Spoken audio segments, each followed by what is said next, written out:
haddii aad awood u leedahay inaad wax jeclaato ugu horeyn nafsadaada jeclaaw. labada qofood sida daacadaha soo jecel weligood kalama tagaan, waayo jacaylka dhammaada markii hore muusan ahayn jacayl dhab ah. jacaylku hadduu dhab yahay waa inuu weligiis jiraa, ma ahan inuu isu beddelo xasuus. jacaylku dhabtaahi weligiis ma dhammaado. labada qof daacadda isu jecel qof kale ma kala geyn karayo. midka wax jecel ama midda wax jecel labadaasi ruux ma yaqaanaan waxa la yiraahdo khayaanada.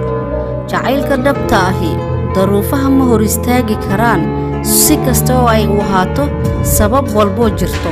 ma laga yaabo inay burburto kalsoonida. noloshu waxa ugu muhiimsan ereyga la yiraahdo kalsooni haddaysan jirin meeshaasi jacayl ma jiro.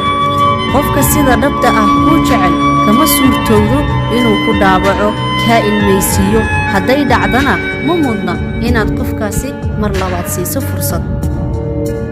kalsoonidu waa sida dhalladoo kale.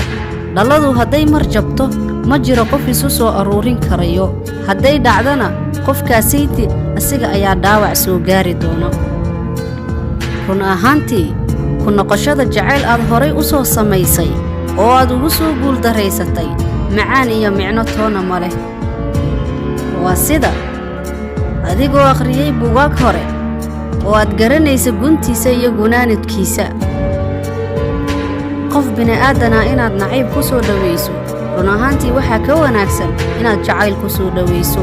weligaa ha jebinin qalbi ku jecel, maxaa yeelay adiga ma ogid qalbigaasaytii in alla subxaanahu wa tacaala uu jecel yahay.